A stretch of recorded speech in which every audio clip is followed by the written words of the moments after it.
I didn't eat or drink for 3 months. I built a hell using blocks in Minecraft. Never thought that because this hell was made too realistically. It actually attracted the attention of Bahamut, the demon lord who rules hell. He wanted me to help him recreate a hell identical to the one in the game. Originally, I refused, but he said if the newly built hell could operate normally, then he would give me the usage rights to this hell.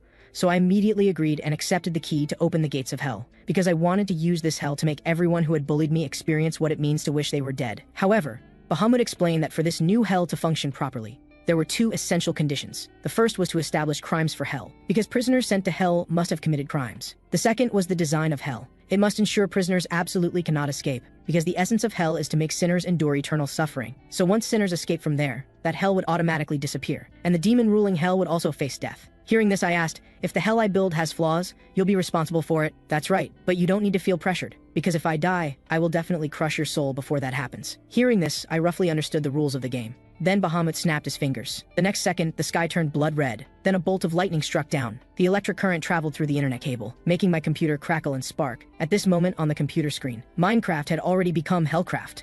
Bahamut then indicated I could officially start building hell. After that, I worked tirelessly for exactly 7 days, 4 hours, and 37 minutes, and actually managed to create an incredibly realistic hell. I had long thought of a crime for this hell, betrayal. Thus, the hell of betrayal was officially established. The first sinner I wanted in prison was my stepmother, because this bitch was my dad's mistress. It was because of her appearance back then that my dad heartlessly kicked my mother, who had been married to him for 18 years, out of the house. Since that day, she's been lounging around the house doing nothing, living off my dad. She even bosses me around. Even today, she constantly calls me a brat. But I swear, today will be the last day she lives in this world, because I had already become the master of the hell of betrayal, with the demon's help. As long as I make this bitch commit the crime of betrayal, she'll immediately be cast into the 18 levels of hell. Then I took a deep breath, and started deliberately acting dumb in front of the woman. I knew this woman was only after my dad's money, so I directly took her to my dad's room. Dad's safe contained at least $1 billion. I immediately said that as long as she was willing to leave, I'd give her all this money. The woman couldn't help but ask, why are you suddenly giving me all this? Isn't this money your dad saved for you to buy a house and car? Because I hope my mom can come back. As long as you leave, my mom will definitely come back, no matter what. Could you take this money and disappear from our world? Hearing this, the greedy woman immediately lost her wits, thinking I was serious. She immediately ran to open her bag, ready to take the money and run. However, just as she was getting carried away with greed, little did she know the key to open the gates of hell in my hand had already reacted. Then, I raised the key and pressed the gate switch. The next second, a strange red light emanated from around the key. The gates of hell appeared before me, and I didn't hesitate. I directly inserted the key. As the gates of hell opened, several tentacles emerged from hell. They directly wrapped around the woman who had committed the crime of betrayal. The woman had no time to struggle. She was instantly dragged into the 18 levels of hell by the tentacles. Then the gates of hell closed. The woman was dragged by tentacles to a secret chamber.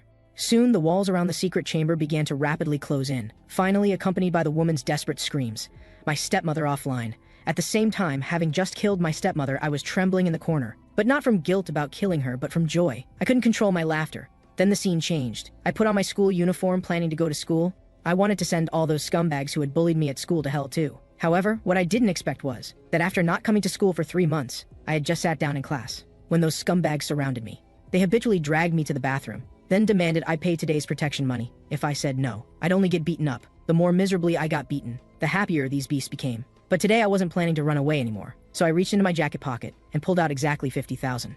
Then threw it on the ground, saying, you can teach me a lesson, but I can't be bullied for no reason. I want to ask you guys for a favor. Hearing this, Kim Sung-hwan was somewhat displeased. He immediately rushed over wanting to beat me up. But just as he was about to strike, Green Hair, who was watching from the side, blocked the punch for me. Then he picked up the money from the ground, saying that if he could come up with 50,000 in such a ridiculous way, it meant he could come up with even more money, right? So friend, what do you want to ask us to do? Hearing this, I knew my plan had succeeded, so I pulled out more money from my pocket, saying that since I was going to get beaten anyway, let Kim Sung-hwan get beaten with me. As for the money, you can have as much as you want. As soon as I said this, everyone's eyes turned to Kim Sung-hwan. The sleazy muscle guy directly grabbed Kim Sung-hwan. Only then did Kim Sung-hwan realize something was wrong.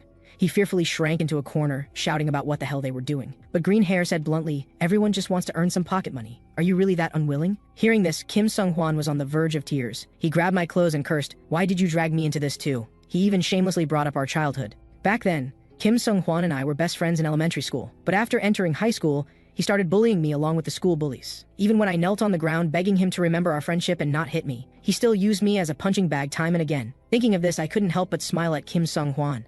You really are my good friend, so you should personally experience just how miserable my life has been. Hearing this, Kim Sung-hwan flew into a rage, raising his fist to punch me. At the critical moment, a big hand grabbed him. The muscle guy directly threw him aside. Then green hair bent down and said, "After all, we took his money, so Kim Sung-hwan, I think it's only fair we start with you." With that, green hair directly stepped on Kim Sung-hwan's face. Then everyone began giving Kim Sung-hwan a shoe massage, watching Kim Sung-hwan gradually get beaten into a pig's head. I knew it was time to end this. Then I pulled out the key to open the gates of hell from my pocket, and aimed the key at the three scumbags in front of me. The three of them looked at me in unison. Seeing this, I directly cursed. I angrily cursed at these pieces of trash. "All of you go to hell." As I said this, I pressed the switch on the key. That familiar red light appeared again. Then the gates of hell appeared in response. Countless tentacles emerged from within. The three were instantly wrapped tightly by the tentacles. However, just as the several people were about to fall into hell, green hair actually managed to grab the door frame with his hand. He desperately begged me to spare him. But I clearly remembered how this scumbag had humiliated me. Not only did he make Kim Sung-hwan pour ramen on my head, he also often beat me up during break time.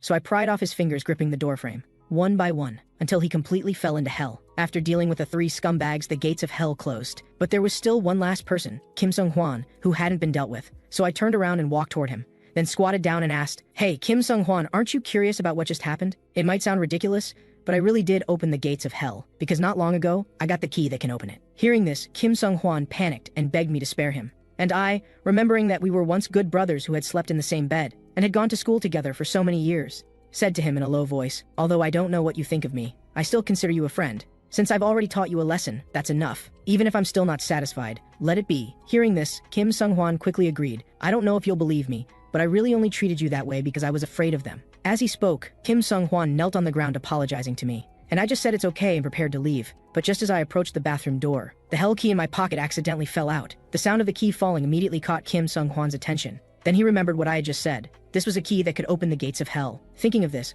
Kim Sung-hwan directly lunged for the key and grabbed the key in his hand, even threatening to send me to hell. But when he saw clearly what he had just grabbed, he was dumbfounded. There was no hell key at all, just an ordinary golden key. At the same time, I slowly walked toward him. The hell key had already reacted, and I didn't hesitate. After a flash of red light, I sent Kim Sung-hwan to hell too. This operation made even Bahamut applaud, saying he really hadn't chosen the wrong person. Then I returned home. My next target to send to hell was about to arrive. That's right, it was my biological father, who had a very bad temper. Whenever my mom said 2 words to him, he would immediately lose his temper and smash things. Sometimes he would even domestically abuse my mom. In the end, he directly kicked my mom out of the house. Therefore, I genuinely believed my dad was a scumbag. So today, I would personally send my dad to the 18 levels of hell. At this moment, the hell key in my pocket had already reacted. But I didn't find this strange, because as the boss of an insurance company, he betrayed his customers every day, and today would be no exception. Then I raised the hell key and pressed the switch on the key while pointing at my dad. My dad thought I was having a mental breakdown and immediately raised his hand to slap me. But before he could strike, the red light emanating from around the key startled him. Then the gates of hell opened. This scumbag asked me with a confused look, "What is this?" I replied disdainfully, "This is the sweet little home I'm giving you." As soon as I finished speaking, countless tentacles from hell reached toward my dad. This scumbag finally received his due punishment as the gates of hell closed. My dad was imprisoned in a cage in hell, and locked with him was also female ghost. At this point, all the revenge targets in my plan had been sent to hell, but now wasn't the time to rest. Because with so many people disappearing in a short time, the police would come looking for me sooner or later, so I planned to go directly to the police station to report the case. I thought that as long as I lied and claimed my parents had suddenly disappeared, I could confuse the police investigation. But things were obviously not as simple as I imagined. The disappearance of those school bullies had also been reported. I was unsurprisingly identified as a major suspect, because I was the only one who had contact with all the missing persons. However, even though I was detained in the interrogation room and subjected to various forced confessions, I wasn't panicked at all. I even felt like laughing. You know, to constitute a crime, you need at least 3 elements: corpses, weapons, and witnesses. And besides the 6 people I had sent to hell, no one had seen me open the gates of hell. So if nothing unexpected happened, I would be released soon. However, just when I thought my plan was perfect, little did I know there was a big trouble waiting for me outside the interrogation room. This man was Detective Park Owe from the Serious Crimes Unit. He first had the assistant who had just interrogated me turn off the microphone in the interrogation room. Then he entered the interrogation room alone. Park Owe planned to interrogate me personally. Initially, I thought he would ask me the same random questions as the other police, but I didn't expect him to say just one sentence. That nearly scared me into wetting my pants. "Kid, those people were all sent to hell by you, right?" As he spoke, Park Owe pulled out a blue hell key. Seeing this, I froze in place. Cold sweat unconsciously broke out on my face. I didn't even know how to respond to him. And all these micro-expressions had been completely seen through by Park Owe. The air became terrifyingly quiet. I was even prepared to fight him desperately with the hell key. At the critical moment, a fire suddenly erupted beside me. It was Bahamut who had arrived. And beside Park Owe, there was also a strange sound. A demon dressed in black walked over. He was called Manga, also a demon who ruled hell. Bahamut then said to me, "Put away your hostility first, human. The real game hasn't started yet." It turned out that when I came to the police station to report the case in the afternoon, Bahamut received an emergency recall notice. A little demon from hell emerged from the floor. The little demon said that Lucifer, the demon lord, wanted to summon him for a meeting. Since it was an order from the Demon Lord, Bahamut didn't dare refuse. He immediately summoned a portal to Hell. Then the scene changed, and Bahamut came to a castle in Hell. At this moment, in the castle's great hall, besides Bahamut, 11 demons ruling different hells were all gathered. And sitting in the center was Lucifer, the master of all hells. Why could Lucifer become the master of all hells and demons? Because he was so powerful that he only needed to use one look to make a great demon like Bahamut lose self-consciousness and be commanded to sit in his seat like a dog. Bahamut was so angry his bones cracked, but he didn't dare make a sound. Because Lucifer was truly insane, he summoned all the demons just to make them play a death game. Not long ago, Lucifer had divided hell into 12 categories and assigned these 12 hells to the 12 demons present. All the demons, like Bahamut, had each bound themselves to humans to build hells for them. As for the death game Lucifer mentioned, it was actually making these demons chosen humans play a game of putting each other in hell. Because not only did the demons know nothing about each other's crimes, neither did their bound humans. And Lucifer's purpose for doing this was simple. He wanted to select the most universal hell through this game, then establish it as the official hell. However, Lucifer also set game rules. The demons couldn't use their omnipotence, but could use their own abilities to help humans, and could only provide minimal help. Apart from this, no matter how despicable and dirty the methods these humans used, it didn't matter. Lucifer said he only needed the hell built by the human who survived to the end. Human, you understand, right? This is the death game I just mentioned. Demon Manga then said to Parkaway, "Let him go for now, maybe he'll help us eliminate other hell owners." But actually, Parkaway knew very well that even if Manga didn't say so, he would have released me. Because from an ordinary person's perspective, there was no way to prove my criminal acts. Then, with Bahamut's help, I was successfully released from the interrogation room. But after I left, Manga said to Parkaway, "Don't feel sorry yet, your crime is more useful than any hell. I'll use it as a hunting dog, and when it's no longer useful, I'll eat it. Of course. After all, only if I survive to the end can a just society be realized." At the same time, after returning home, I had a detailed chat with Bahamut about this death game. I discovered that this game gave me no choice at all, because even if I didn't act, others would come looking for me and put me in their hell. Hearing this, Bahamut replied, "That's right, but my situation is no different from yours." Lucifer said he would only keep one hell. So among us demons who signed contracts with hell, only one can remain in the end, the rest will all perish. Hearing this, I sat cross-legged on the bed and seriously asked Bahamut a question. If my hell disappears, what will happen to the people inside? Of course they'll disappear along with hell. Then I can't give up easily. I absolutely cannot let those guys inside get off so easily. Hearing me say this, even Bahamut was startled. "Good boy, you're not doing this for yourself, but for the imprisoned prisoners to survive." Yes, isn't that the essence of hell? Because it's a space that gives eternal suffering. That's why it's called hell. Haha, that's right. You're absolutely right. Working with someone like you, perhaps becoming the master of the new hell is just a matter of time. I, the great demon Bahamut, acknowledge you as my colleague. At this point, Bahamut and I were on the same boat, but our handshake was also being watched by a pair of eyes in the distance. Demon Sadius and her bound hell creator discovered me. The woman's name was Shu Mingkai, hell crime voyeurism. At the same time, I asked Bahamut about the game rule that demons couldn't use omnipotence. Bahamut explained that omnipotence referred to the abilities Lucifer granted to demons, such as the ability to move between the real world and hell, and the hellfire that could spew from my body, or the right to command lesser demons, etc. Besides omnipotence, each demon had one innate inherent ability. Bahamut, what's your ability? The ability to sense death. Can you explain what that ability specifically is? However, just as I finished saying this, the doorbell suddenly rang. Thinking it was a delivery, I didn't think much of it. Through the door monitor, I saw it was actually Shu Mingkai who had found me, and when she saw I wasn't opening the door, she actually started undressing right at my doorstep. Curious, I couldn't help but take another look through the door monitor, but I didn't expect that just this one look nearly cost me my life, because the woman had a hammer behind her back. She was actually doing this to kill me. Not knowing this, I thought the girl was providing some kind of sexual service. I was so scared I quickly turned off the monitor and signaled for her to leave quickly. But hearing this, the girl directly raised the hammer and was about to strike the electronic lock on the door. This sound made my scalp tingle. And hearing the noise, Bahamut also came out of the bedroom. He sensed the aura of death. This black smoke was Bahamut's ability. He could sense that the woman had come to take my life. Immediately, a bad feeling flashed through my mind, because I usually only stayed at home and couldn't possibly have done anything to make a stranger want to kill me, unless she was also a hell creator like me. However, at this moment, Shu Mingkai was about to strike the second blow. Then I thought carefully, if Shu Mingkai could convict me just by exposing one part of her body on the monitor, then the crime must be voyeurism. In contrast, my crime was betrayal, and I had just said 2 sentences to her, which definitely wasn't enough to constitute betrayal. But what if I made her believe that the moment she broke down the door, I could also activate my key? Thinking of this, I suddenly had a bold idea. At this moment, Shu Mingkai continued hammering the door a few more times. Seeing the door about to be broken open by her, I directly sat down on the ground and said, "Hey woman, if you come in now, you'll also fall into my hell." Stop talking nonsense, you're already cornered and still trying to scare me. You should also know that my hammering the door means I've already met the conditions to open the gates of hell. As she spoke, Shu Mingkai gave the electronic lock another hard blow. This blow directly knocked the entire electronic lock off. However, just as Shu Mingkai was about to reach out and pull the door open, I seriously said again, "If you come in, you'll also fall into hell." Hearing this, Shu Mingkai froze, thinking, Why isn't this kid running or begging for mercy? The air seemed to freeze at this moment. Shu Mingkai hesitated. She didn't immediately break down the door. At this moment, I knew my plan had succeeded. Then I continued to add, "Are you curious why I'm still sitting here not moving? That's because as a shut-in, the hell I can open is the hell of invasion." The air froze again. Although Shu Mingkai suspected I was bluffing, she thought, what if what I said was true? So she simulated in her mind what would happen after opening the door. Without exception, I would open the gates of hell before her. Of course, Shu Mingkai didn't dare take this risk. But if she just pushed the key through the door crack, Shu Mingkai herself would also commit the crime of invasion and could only end up dying together with me. But if she just retreated like this, Shu Mingkai would also lose out, because I had already figured out her key activation conditions, which could become her fatal weakness in the long run. It could be said this had become a checkmate situation. No matter which option Shu Mingkai chose, the risk was high. Just as Shu Mingkai was hesitating, I gave her a win-win suggestion. How about we form an alliance?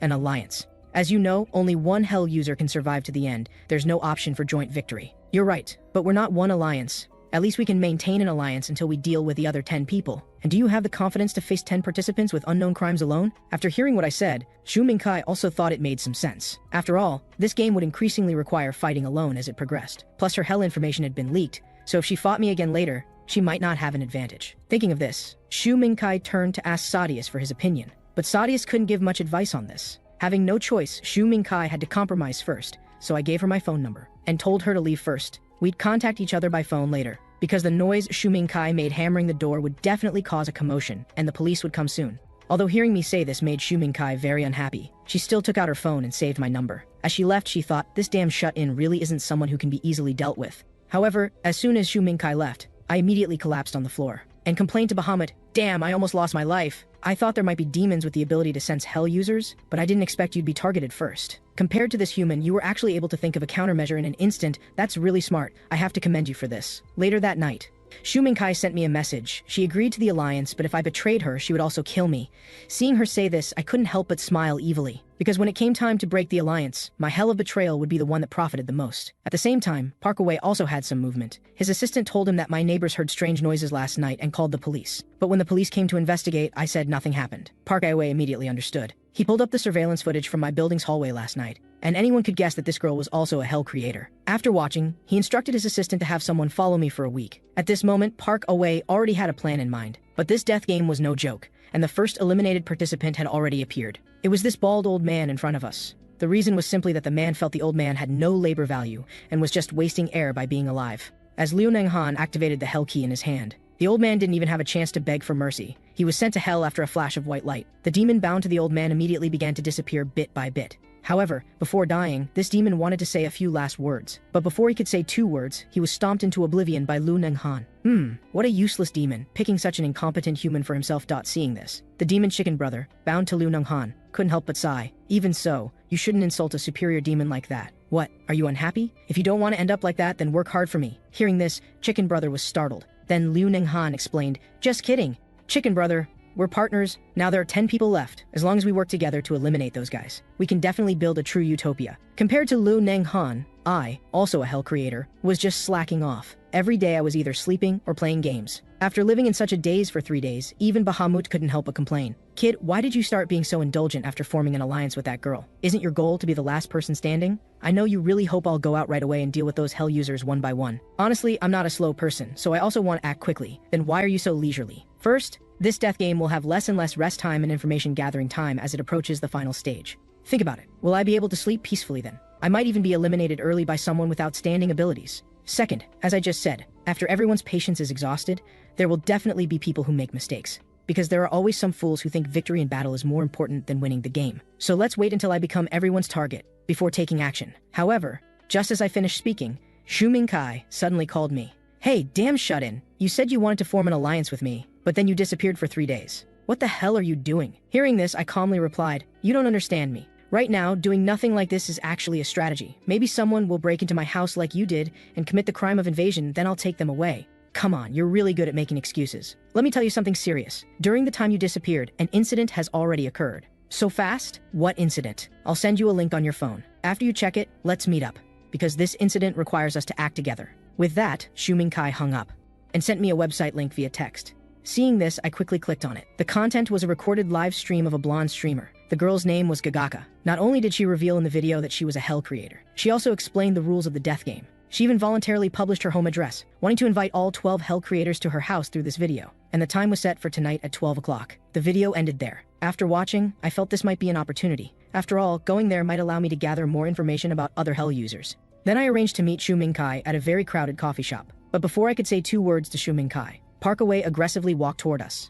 Without saying a word, he sat down next to us and showed the Hell key in his clothes that had already met the activation conditions, threatening that if either of us moved again, he'd send us both to Hell. At this moment, the air seemed to freeze, and I had no idea how I had committed the crime Parkaway had defined. I couldn't even remember at which moment it happened. Obviously, after the death game started, I had been carefully sorting my garbage. I had even deleted my favorite action movies. Even when crossing empty streets late at night, I would wait for traffic lights. How the hell did I commit a crime? Wait, no. At this moment, a hypothesis suddenly flashed through my mind. I remembered that last time at the police station, Parkaway's key had no reaction, so he definitely couldn't punish me. As for Shu Mingkai, she also looked completely confused. Thinking of this, my head exploded. I immediately stood up and said to Shu Mingkai, "Let's go, Shu Mingkai. Let's go outside the coffee shop." Seeing this, Parkaway immediately got angry. "Didn't I tell you not to move? Sit down right now." Hee. Stop pretending. Did you threaten a criminal and plant that person in this coffee shop?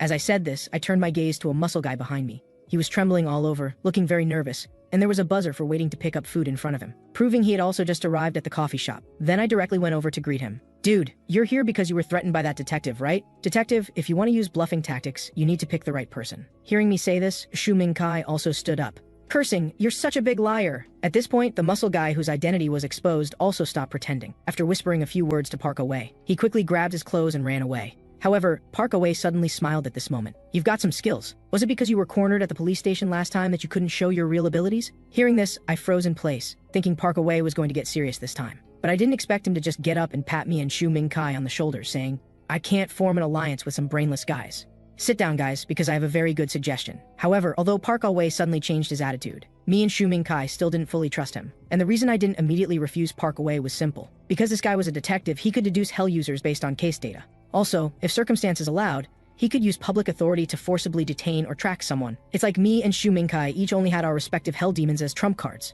while Parkaway was someone who started with 2 cards. So if someone like this proposed an alliance, it still had value to consider. Also, for tonight's group battle, the more people we had, the better for us. Thinking of this, I proposed a condition to Parkaway, "Detective, if you tell us your crime, we'll accept your alliance proposal." But hearing this, Parkaway said that wasn't possible, but he could provide us with useful information. With that, Parkaway pulled out a notebook from his pocket. He said he had sent 117 people to Hell, and had recorded all 117 instances of Hell key usage in this notebook. The content included how far away from the target the Hell key could be used, how many people could be sent to Hell at once, and the cooldown time for opening the gates of Hell, etc. After hearing all this, me and Shu Mingkai were already stunned. You know, the number of people we had sent to Hell combined wasn't even a fraction of his. At this point, Parkaway continued, "As an alliance condition, I'll give you this data, but you have to stand on my side in tonight's Gagaka group battle." Then me and Shu Mingkai tentatively accepted the alliance with Parkaway, and received the notebook with his recorded data. However, just after we left the coffee shop, the demon manga appeared behind Parkaway and said, "Detective, didn't you reveal too much information to get them to accept the alliance proposal?" Hearing this, Parkaway smiled. "Manga, don't worry. I've slightly modified some important data in the notebook they took. If those two betray me at a crucial moment, I can open my mouth wide and swallow them effortlessly." Later that evening, there were still over 3 hours until the Gagaka team battle. At this time, Shu Mingkai and I were preparing to discuss our battle plan. I suggested that Shu Mingkai use her tracking ability to gain advanced knowledge of other Hell users' locations. But when she heard this, Shu Mingkai immediately said this might not work. She picked up a tree branch and started drawing a diagram for me on the ground. Shu Mingkai explained that her demon ability was to share the perspective of the tracking target closest to her. Simply put, when tracking Hell users, she could only detect the location of the Hell user nearest to herself. And now, since Shu Mingkai and I were closest to each other, this ability was basically useless. I then asked her about the cooldown time for this skill. It could be used once every 12 hours, and each use lasted 5 minutes. While speaking, Shu Mingkai also told me about the other Hell users she had tracked. There were 2 in total. The first was a foreigner handling immigration procedures at the airport. The second was a high-level executive at some large company, but I couldn't confirm their appearance at the time. Seeing how honest Shu Mingkai was being with me, I also directly told her about Bahamut's ability to sense death. At this point, we had officially reached an understanding. I then raised my fist and said, "I'll take photos of the notebook the detective gave me and send them to you later. Let's survive together. You don't want those guys you sent to Hell to get off easy, do you?" However, hearing me say this, Shu Mingkai couldn't help but recall a dark past. This story begins with her first intimate encounter with her ex-boyfriend. When the girl and her boyfriend were intimate for the first time, the boyfriend wanted to try something thrilling, so he turned on his phone's video recording and placed it aside, capturing every second of that night. But unexpectedly, the next day when the girl arrived at school, she heard several boys behind her snickering. The video was really wild. And that wasn't all. Shu Mingkai's locker was also covered with dirty words written by classmates. So dirty, exhibitionist, pervert. Ever since her boyfriend shared their video with people around him, the situation escalated, and even her family found out. Finally, Shu Mingkai couldn't take it anymore. She made a deal with the demon Sadius, trading her soul, and sent that scumbag to hell. Now, recalling all this, Shu Mingkai swore, "I will never let those bastards in hell get off easy." Shu Mingkai then firmly bumped fists with me. Afterward, Shu Mingkai, Park Aoi, and I met in an alley. Park Aoi first confirmed the contents of the notebook with me. I replied, "First, the gates of hell can only send 5 people to hell at once. More than 5 people cannot be sent. Second, after opening the gates of hell once, there's a 1-minute delay period during which the gates cannot be opened again. Third, the maximum distance the gates of hell can reach to absorb sinners is 10 meters. Beyond 10 meters, even if visible, they won't be absorbed. Also, in certain specific situations, if the key user doesn't consider that person a sinner, they won't be absorbed either. In other words, the gates of hell will only activate if the key user acknowledges that person's crimes."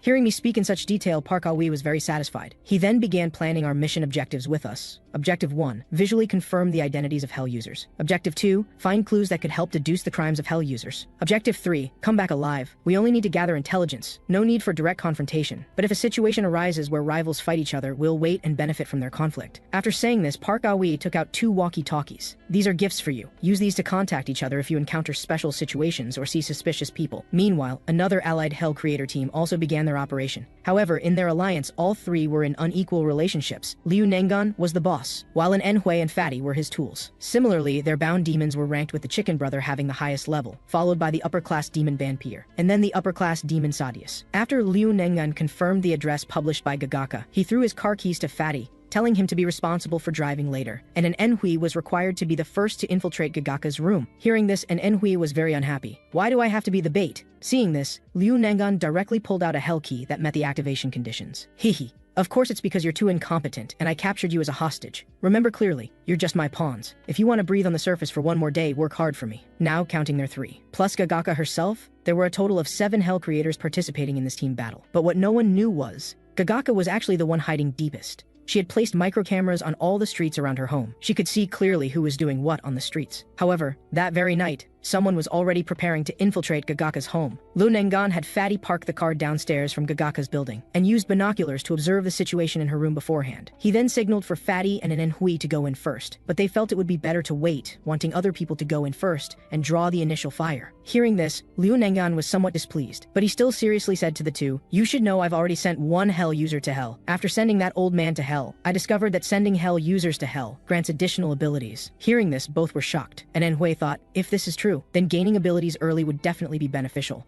And maybe she could even break free from Liu Nengan's control. At this time, Fatty was also calculating in his mind, thinking that even if he couldn't break free from Liu Nengan after gaining additional abilities, he could at least achieve an equal alliance relationship with him. However, they didn't know that the claim about gaining additional abilities was just Liu Nengan's lie, because he knew that even if he personally eliminated these 2 people, he wouldn't gain any benefits. It would be better to have others handle these guys, than use them to obtain information about other people's hells. Afterward, use that information to find hell users' weaknesses and make them new slaves and hounds. Then just keep repeating this process until only slaves and Liu Nengan himself remained. Finally, Liu Nengan just needed to eliminate the slaves. Then he could become the ultimate winner. Thinking about this, Liu Nengan couldn't help but laugh. But business came first. He took out a portable camera, saying he'd have them carry this into Gagaka's room later. Just as Gagaka was leisurely watching surveillance at home, she didn't notice a figure flash by the window. Then the window was opened, and Enhui flew directly through the window. This operation completely stunned Gagaka. It turned out an Enhui had chosen to descend from above using a grappling hook for surprise. At this moment, an Enhui's hell key was already reacting. She immediately seized the opportunity and prepared to open her pride hell. Countless bats flew out from behind an Enhui. "Little girl, your act of being intoxicated with your own abilities and telling others your address constitutes pride.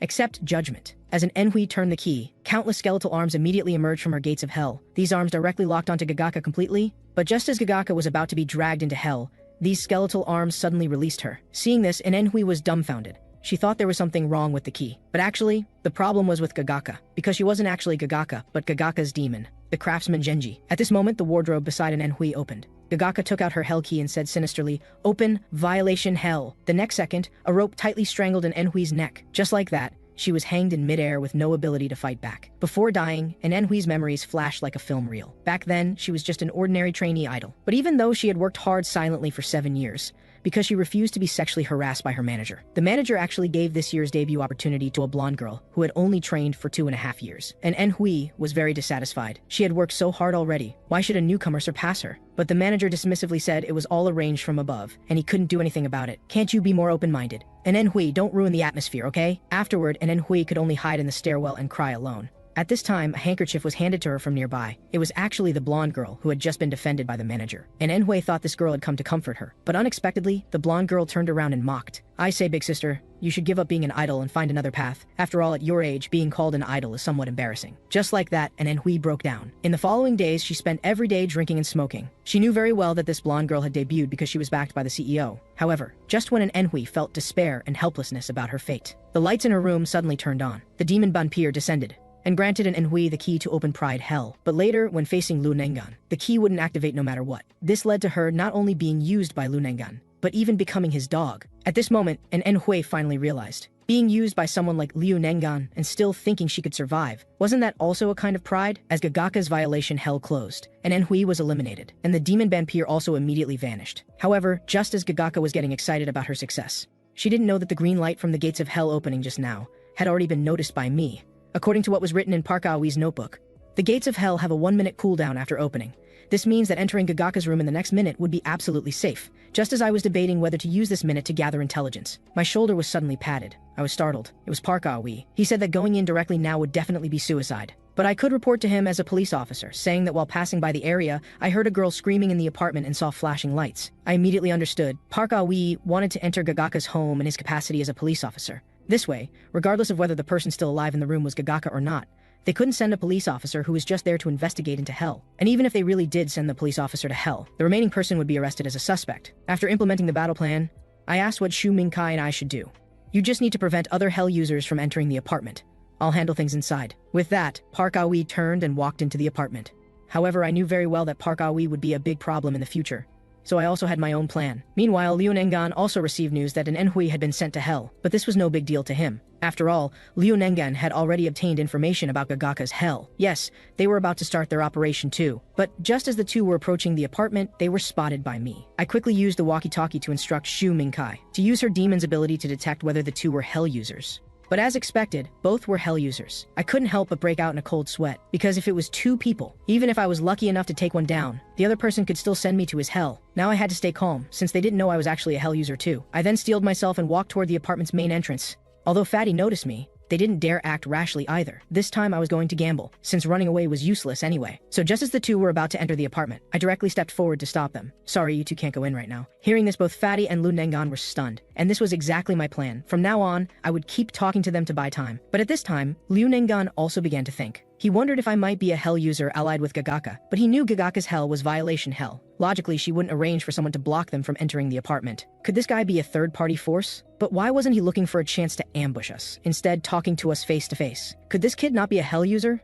At this time, I put on the act of being a police officer. Gentlemen, I'm very sorry. Someone just reported hearing a girl screaming on the 7th floor of this apartment, so entry is temporarily prohibited. Seeing this, Liu Nengan didn't dare act rashly either. But my thin appearance didn't look like a police officer at all. More like an internet cafe regular. And I hadn't even shown them a police badge. But until I was exposed, I had to stay calm. After a few seconds of standoff, Liu Nengan was about to ask when they could go in. Hearing this, I quickly took out the walkie-talkie and called Park Ah-wee. Sir, what's the situation upstairs? At this moment, Park Ah-wee immediately realized I was in trouble. So he indicated over the walkie-talkie that he would come down immediately, taking advantage of Liu Nengan and Fatty's lack of reaction. I immediately smiled and said to them, my supervisor will be down shortly. If you're curious about the reason, you can ask him later. Soon the apartment elevator rang. Park Ah-wee hurried over and greeted me. Sorry for keeping you waiting. You can go in now. With that, Park Ah-wee showed his police badge to Liu Nengan and Fatty. Now they had no choice but to believe my identity. They could only politely respond to Park Ah-wee. Then Liu Nengan and Fatty immediately went upstairs and directly intimidated Gagaka. Little streamer, I have a suggestion for you. Become my dog. What? What nonsense are you spouting? Hehe, the girl you just killed was a hound I sent. I already know your hell is violation hell. As long as I don't go in, I can't be guilty of violation. Hearing this, Gagaka panicked a bit but still stubbornly replied. So what? Even if what you say is true, if I don't come out of here, what can you do to me? Ha ha ha, well said. I'll arrange for people to watch you around the clock as soon as you step out of your home. I'll personally come to eliminate you upon receiving the news. Suppose you don't come out. How long do you think your current household necessities can last? If you order takeout, you might last a month or 2. But what about 3 months? Or half a year? How would you handle that? Hearing this, Gagaka made an obscene gesture. Get lost! I'm not coming out. Fine, then let's see who can outlast whom. Finally, after tormenting Gagaka for a week, Lu Nengon slipped a business card through the door crack. It read, "Call me if you want to give up." And as expected, Gagaka surrendered to Lu Nengon the next day. This hound lasted longer than I expected. Meanwhile, I was exercising every day and consuming large amounts of nutritionally balanced food to improve my condition. I also asked Park Ah-wee to help me investigate Lu Nengon and Fatty. Park Ah-wee even made a special file for this. After all, Lu Nengon was truly capable. He was a genius who became chairman at just 31 years old and even published an autobiography. Just looking at it, he was clearly no ordinary person. Not only was he good at analyzing situations, but he could also turn the entire situation to center around him with just a glance, calm and composed. So whether it's us or others, if we can't eliminate this guy quickly, we might find ourselves in danger later. Hearing this, Park Ah-wee sighed. Indeed, having social status, endless money, and such a smart brain is truly troublesome. Oh right, here's also information about that fatty who was with Lu Nengon that day. He's an architectural designer and also an old bachelor. Nothing special. After taking the files on both men, I turned and left. And just as I was at home studying information about the two, Xu Mingkai suddenly called me. She said she had discovered a new hell user in Area C. Hearing this, I immediately told her to remember that person's appearance and clothing. But at this time, Xu Mingkai wanted to act alone. She guessed the man didn't know he was a hell user yet, meaning she was in the shadows while he was in the light. Xu Mingkai planned to launch a sneak attack, but I felt this was too risky. Just as I was about to advise Xu Mingkai not to rush and wait, this girl directly took off her earpiece and began slowly approaching the man. Soon the man walked into a narrow alley, and Xu Mingkai also conveniently unbuttoned her shirt, thinking as long as she showed a little skin to the man, she could charge him with voyeurism. Thinking this, Xu Mingkai simply took out her hell key, preparing to send the man to hell. The next second, she froze. The man had actually stopped. Then he turned around and said, "Hello there, dear." That's right, Scarface had actually known all along that Xu Mingkai was following him. And now the worst situation was, Xu Mingkai's key had no reaction. This guy wasn't interested in women. When Xu Mingkai woke up again, she found herself in an abandoned warehouse. Her wallet and phone had all been taken by Scarface. Now Xu Mingkai could only wait for Park Ah-wee and me to rescue her, while trying to find a way to escape. But the surroundings were all concrete walls. The only exit was locked. Having no choice, Xu Mingkai could only try using a brick to see if she could break it open. But before she could act, she was grabbed by the neck and lifted up by the perverted Scarface. He licked the blood on his arm from Xu Mingkai and said, "Dear, you're so strong. Wouldn't it be better to just lie down obediently instead of suffering like this?" With that, Scarface carried Xu Mingkai up. "You damn pervert, put me down." "Ha ha ha, dear, do you know, the more you call me a pervert, the more excited I get." At this time, the demon Sadius bound to Xu Mingkai couldn't stand it anymore. He directly used his tentacles to attack Scarface. But before they could touch him, they were grabbed by Scarface's demon, the Black Knight. "In the battle of survival of the fittest between humans, humans lost," said Sadius.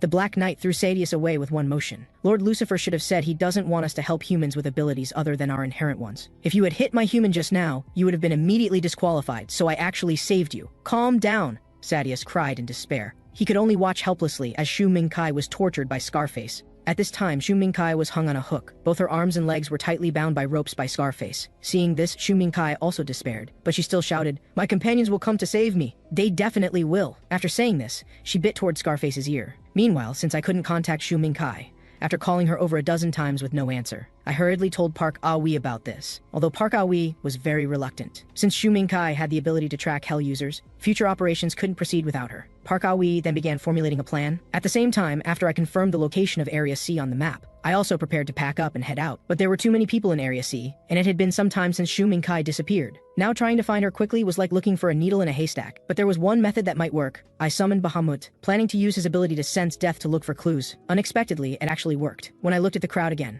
I could already see black smoke spreading in the air. Just by following the black smoke, I would definitely find her. "You're indeed a human I've taken a liking to. You finally discovered that my ability to simply warn of death can be used for tracking under specific conditions. Your growth pleases me." Soon I followed the black smoke all the way to the suburbs, and the end of the black smoke was at a factory. Xu Mingkai should be here. I then took a photo of the factory and sent the photo along with a detailed address to Park Ah-wee. But now I had to consider from where to enter without being discovered. And while I was hesitating, Xu Mingkai was almost at her limit. Because this guy was a real pervert. Just after being bitten in the ear by Xu Mingkai, he actually cut off his own ear. "Do you like my ear? Then I'll give it to you. Do you know why I didn't immediately kill you but left you alive? Because you're bait. You've heard the story of the Gord brothers saving their grandfather, right? As long as you don't die, your companions will come one by one to deliver themselves to me. But before that, let's have some fun." With that, Scarface pushed over a cart of tools he usually used for dismembering bodies. Seeing this, Xu Mingkai couldn't help but think of those perverted killers in movies. Logically, they should enjoy watching others being tortured by them. Thinking this, Xu Mingkai decided to pretend to lose consciousness. She thought this might eliminate Scarface's perverted thoughts. Who knew Scarface directly pulled out a pair of pliers from the cart. Scarface grabbed Xu Mingkai's hair with one hand, Then, without a word, he aimed the pliers directly at Shu Mingkai's eyes. However, at this moment, suddenly urgent police sirens interrupted Scarface. The Black Knight asked, puzzled, "Human, did the police catch some evidence of your murders?" "Impossible. My crime scenes are always the cleanest. It's either some hell user found me and called the police, or some hell user came in a police car. But don't worry, just use your ability when the time comes. We're invincible, aren't we, dear?" At this time, outside the warehouse where Zhu Mingkai was kidnapped, Park Ah-wee had arrived with dozens of police officers. To rescue Zhu Mingkai as quickly as possible, Park Ah-wee directly led people into Scarface's warehouse. At the same time, I, observing from high ground, discovered. Although Park Ah-wee had brought people to rescue Zhu Mingkai, why was the aura of death getting stronger? Indeed, when a police officer was searching for an exit with a flashlight, with just one moment of inattention, he was ambushed by a pair of black hands from behind. His neck was instantly twisted like a pretzel. Unexpectedly, the demon Black Knight was actually helping Scarface kill people. Haha, dear, your body is indeed the best. After we merged, I can even kill people barehanded. Focus, human. My ability is to absorb the opponent's life force while giving the opponent superhuman strength and athletic ability. If you use it too long, you'll collapse from exhaustion. It's fine, even if I collapse. I'm so happy right now. On the other side, Park Ah-wee just realized. His teammates had been eliminated one after another. There wasn't even a single living voice on the radio. This made the atmosphere in the already dark environment even more terrifying. Park Ah-wee could even feel death approaching him. He instinctively pulled out his baton and gun, but still didn't notice Scarface preparing to ambush him from the side. Fortunately, Park Ah-wee relied on his combat experience to dodge Scarface's fatal attack in time and shot back at him several times. However, the bullets had no effect on Scarface in his current state. Before Park Ah-wee could think for a moment, Scarface immediately struck him with another sword. Manga, what the hell is this? Didn't you say demons can't directly interfere in battles between humans? Yes, but isn't it possible that guy's inherent ability is possession? Look carefully, human. That's not just a demon. Can't you see the human face showing through the demon's helmet? This operation completely confused Park Ah-wee. The rules of the death game were too arbitrary. His bullets were spent. Park Ah-wee could only try to use his baton to continue fighting Scarface, but he lasted less than 3 seconds. Park Ah-wee was directly knocked flying. At this time, his childhood memories flashed like a film reel. Back then, he really envied his father, because his father was a detective. Every day he would tell Ah-wee many interesting stories from work. But one day, Ah-wee's father never came home. When little Ah-wee saw his father again, he was already a corpse, the cause of death being beaten to death. But because too many people were involved, no specific perpetrator could be identified. Therefore, all involved parties were only detained for 2.5 days before being released.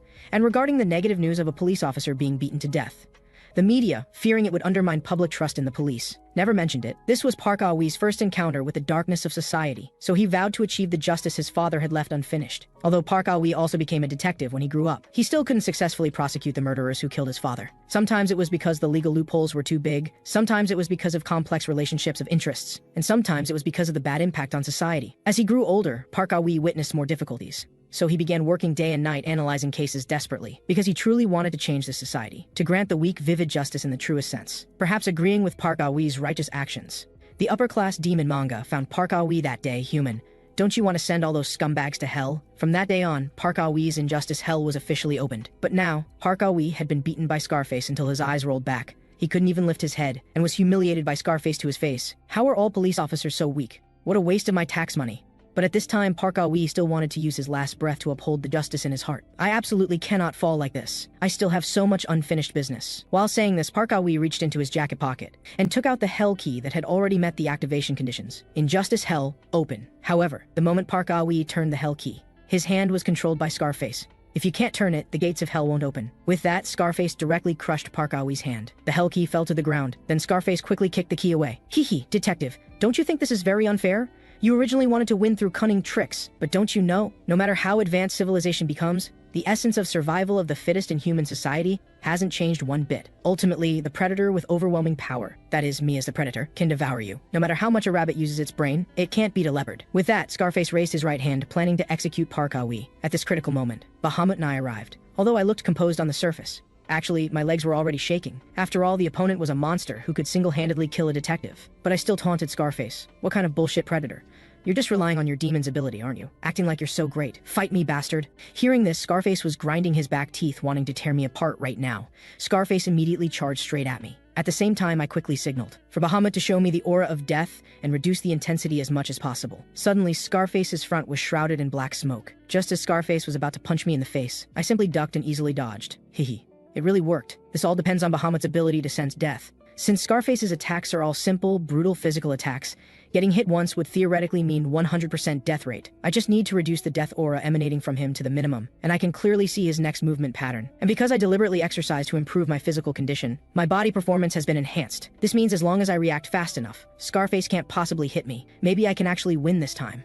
Then I dodged several more close-range attacks. This completely confused Scarface. The Black Knight couldn't help but remind, "Human, the more you move now, the more life force will be taken away. Hurry up and focus on delivering a fatal blow. I also want to end the battle quickly. But why can't I hit this damn guy?" Although I was gradually becoming skilled at dodging Scarface's attacks, it was impossible to deal a fatal blow to Scarface. After all, the Black Knight's armor couldn't even be penetrated by bullets. At this time, Bahamut also reminded me, "I admit you're pretty smart, kid, but just dodging will only exhaust your stamina first. A war of attrition isn't a good strategy. Do you have a way to make that guy betray you?" I don't seem to have that kind of method, but I still have teammates. At this time, Park Ah-wee was slowly crawling toward his hell key. Yes, Park Ah-wee was also fighting hard in this battle. So you're drawing fire for the detective, but will that guy really not notice? Indeed, Scarface soon noticed something was wrong because I kept dodging. I had no intention of actually fighting him. Thinking this, Scarface's head exploded. He immediately stopped attacking me and quickly turned to look at Park Ah-wee behind him. Seeing the key about to be picked up by Park Ah-wee, Scarface was furious. "How dare you play tricks in front of me? All of you die." With that, Scarface charged directly at Park Ah-wee. At the critical moment, Park Ah-wee used all his strength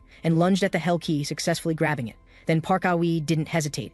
He immediately aimed at Scarface and turned the hell key. "No, you can't. Shut up, you damn pervert. Go to hell right now." As soon as the words fell, 7 or 8 chains emerged from Park Ah-wee's injustice hell. The chains instantly bound all of Scarface's limbs. But unexpectedly, Scarface still wanted to cling to life, using all his strength to thrust his arm into the ground, trying to delay his entry into hell. Before dying, he cried out unwillingly, "I know I'm a villain who should have gone to hell long ago, but there are still many things in this world I haven't enjoyed." It turned out Scarface was also a pitiful person. He was born in a red light district from childhood. His mother was a prostitute who smoked and drank, and his father was a hot-tempered client. To put it bluntly, Scarface was born to be used by his mother. The woman would ask Scarface's father for money under the pretext of raising the child. Each time, it only resulted in a beating from the man. Growing up in such a dysfunctional environment, Scarface not only inherited his father's quick temper, but also inherited his mother's mental immaturity. So he eventually became a bloodthirsty, perverted killer. I directly jumped up at Scarface and kicked him right in the face. Just like that, due to inertia, Scarface was pulled up from the ground and fell into Park Ah-wee's hell without any resistance. As the gates of hell closed, this battle also came to an end. Afterward, I took Park Ah-wee to rescue Shuming Kai and called an ambulance for medical personnel. And this incident ended with Park Ah-wee rescuing the female student becoming news. That was broadcast on TV. At the same time, Park Ah-wee specifically hid the information about the scarred man going to hell, instead issuing a wanted notice for the scarred man's attempted murder. However, these little tricks were quickly seen through by Liu Nengan, who watched the news. Because Park Ah-wee had previously said that he was the district police officer for Jajika's neighborhood. But now how could he suddenly cross districts and go so far to rescue someone? So there's only one truth. Park Ah-wee is the hell creator. And the scarred man wasn't following someone to kill them, but was sent to hell by Park Ah-wee. Thinking of this, Liu Nengan called his subordinates. Yes, he planned to order his minions to secretly investigate Park Ah-wee. And Liu Nengan had already made up his mind at this moment. He must meet with Park Ah-wee in a few days. Meanwhile, when I went to the hospital to visit Park Ah-wee again, Ah-wee actually confessed a shocking secret to me. I saw him take out a notebook from under his pillow, then carefully handed it to me, and muttered, "Actually, I lied to you before. The hell usage manual I gave you during our alliance contained some wrong information. And this is a new manual that records the correct data." Hearing this, a bad thought immediately flashed through my mind. So has Park Ah-wee already betrayed me? At this moment, I was already thinking about whether to send Park Ah-wee to hell. After all, Park Ah-wee not only has a special profession, but his execution ability and combat skills are maxed out. With this kind of working style, he should survive to the end in the death game, which means he'll inevitably have a big battle with me. But since I already know Park Ah-wee has committed a crime, should I thoroughly exploit him now? Or should I eliminate him now and find someone else to ally with? Just as I was struggling, Park Ah-wee interrupted me. "Why are you standing there? Find a place to sit." Hearing this, I said I felt a bit guilty and needed to go to the bathroom. After arriving at the bathroom, I quickly took out the hell key. Sure enough, the hell key had reacted. How interesting. Despite forming an alliance, he gave his companion false information. This kind of behavior could very likely put you in danger, ultimately causing you to constitute your own betrayal crime. Human, are you going to take him out now? Besides, detectives are indeed troublesome people. You still don't know what inherent abilities that guy's demon has, but he knows a lot of intelligence about you. When he betrays you again, that moment might be when you truly enter his hell. Hearing Bahamut say this, I couldn't help but recall my original intention for choosing to become a hell creator. It was because I hated betrayal, so when defining crimes for hell, I chose betrayal. But if I betray the detective today, I should regret it for the rest of my life, because that would make me no different from those people I sent to hell. And when I'm gone 100 years from now, if I get locked in betrayal hell because of today's betrayal, wouldn't I have to face those bastards again? I don't want to see them again. Hearing this, Bahamut got somewhat angry. Initially, I commissioned you to help me build hell, because I saw that you possessed excellent negative emotions and anger. But the longer our alliance lasts, the more I feel it's different from my original intention. You're gradually becoming another person. Whether it's human emotions or the growth of human relationships, these have nothing to do with me. But if it threatens the life of me, the supreme demon Bahamut, then I will mercilessly punish him. Trust me, Bahamut. I will kill more hell users, so you won't regret today's choice.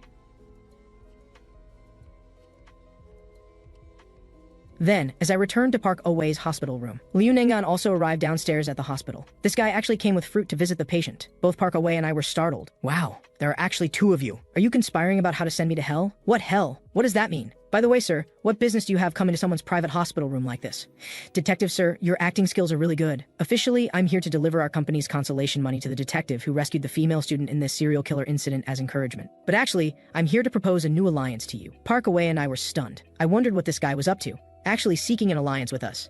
But how did he discover we were hell users? Did he find some clues during the serial killer incident? Hey kid, I can hear you thinking. Are you curious about how I'm certain you're hell users? Actually, it's not that difficult. After meeting you last time, I was impressed by you, so I specifically had my secretary investigate your personal information, and found out you're not a detective at all, just a student. This made me question, why would someone who's a detective go to handle cases outside his jurisdiction, and why would he bring a student along? Then the answer became obvious. You two are hell users who have temporarily formed an alliance, and not only the Jajika strategy last time, but also this serial killer incident, you two acted together. This is already very obvious. I don't need to explain further, do I? Heh, so you want to see our shocked expressions? Just say what you want directly, young master. We won't crawl at your feet like that fat guy and become your slaves. No, no, no. If I wanted to hear that kind of false praise, I wouldn't have come here personally. Detective sir, I just said I want to ally with you, because I want some capable allies. Stop joking, young master. Didn't you already ally with the fat guy and the little streamer? Tell us your real purpose. Young master, actually the fat guy has disappeared. He either went to someone else's hell, or has already been killed or kidnapped. I want to catch the guy who could do such a thing,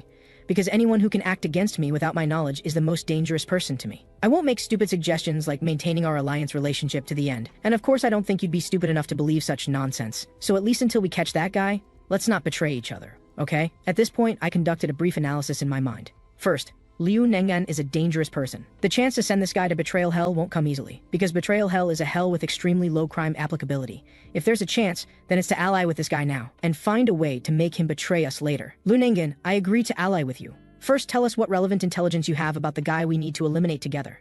Actually, I don't know the opponent's intelligence either. But there's one thing I'm certain of. If that person obtained my intelligence from the fat guy, then he will definitely attack me when I'm busy with work. When that happens, you just help me catch that guy. That's the meaning of our alliance. But things weren't as simple as Liu Nengan thought. After all, the opponent was the boss who could control the entire H-country underworld. Although Kai Wuzhen was crippled, her way of doing things was completely inhumane. At this moment, the fat guy was tied up by Kai Wuzhen's subordinates. Then she asked the fat guy, "What is your crime?" Hearing this, the fat guy still wanted to pretend he didn't understand. But who knew Kai Wuzhen would directly order her subordinates to break the fat guy's fingers? The fat guy was immediately scared speechless, but it was too late to beg for mercy. His finger was forcibly broken by the minion. Ask again, what is your crime? I already said you don't need to do this. However, just because the fat guy said these few extra words, Kai Wuzhen ordered her subordinates to break another of the fat guy's fingers. Crack! The fat guy's finger broke again. Ask again, what crime? La lazy. My crime is laziness. So what other hell users do you know? However, at this moment, because the fat guy's consciousness was unclear, he accidentally spoke 2.5 seconds too slowly. His finger was broken again. Finally, by the time the fat guy gave up Liu Nengan,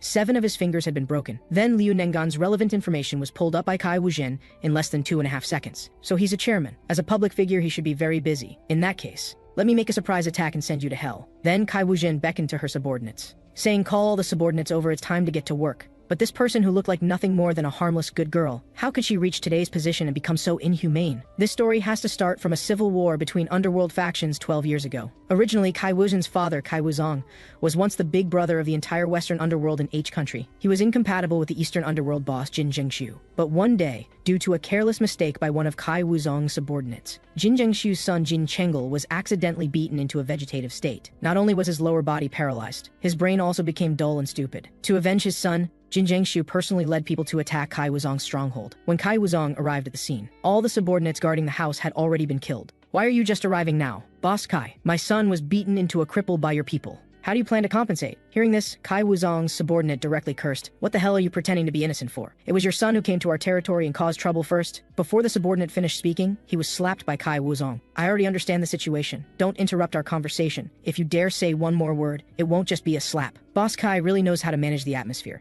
Since you say you know the situation, you're prepared to pay everything. Fill these 2 suitcases with US dollars. And give me 50% of the shares from all the alcohol sales in your Western nightclubs. However, this demand was equivalent to asking Kai Wuzong to empty out decades of savings. Can't you hear me, you bastard? Or do you want to start a war? At this point, Kai Wuzong was out of options. So he ordered his subordinates to bring 6-year-old Kai Wuzhen to the scene. At first, Jin Zhengshu thought Kai Wuzong wanted to use his daughter to gain sympathy. But who knew Kai Wuzong would pat his daughter's head and say that uncle has a debt to settle with daddy. It looks like you'll have to pay the debt for me, good daughter. After saying this, Kai Wuzong took out a dagger from his waist. You said your son's legs can't walk anymore, right? Then if I injure my daughter's legs too, that should be enough, right? Before Kai Wuzhen could react, her father directly slashed and severed both her legs. Kai Wuzhen collapsed in a pool of blood. Everyone present was stunned. Damn, I've been in the underworld for 20 years, and this is the first time I've seen a guy personally destroy his own daughter's life. Looking at his unconscious daughter, Kai Wuzong just squatted down and said cheaply, I owe you a big favor today. I will definitely repay it in the future, good daughter. So from that day forward, Kai Wuzhen lived in hatred in a wheelchair for 12 years. Finally, on this day, she used the demon's power to slaughter all of her father's most trusted subordinates, and at the most glorious moment of her father's life, she personally sent him to hell. From then on, Kai Wuzhen took her father's position. If Liu Nengan, as a chairman, is the power holder in the open, then Kai Wuzhen is the power holder in the shadows. Compared to Liu Nengan and his subordinates who can't easily do illegal things, the entire Western underworld force under Kai Wuzhen are a group of desperados who would do illegal things without hesitation to avoid being sent to hell by her. And today is the day when these black and white forces clash. Kai Wuzhen learned all of Liu Nengan's recent schedule by threatening the fat guy. As expected, in 2 days at 8 p.m., Liu Nengan will hold a charity gala. Although there are only 2 days of preparation time, Kai Wuzhen has already assembled dozens of vans worth of manpower. However, what Kai Wuzhen doesn't know is, actually this charity gala is a trap set by Liu Nengan,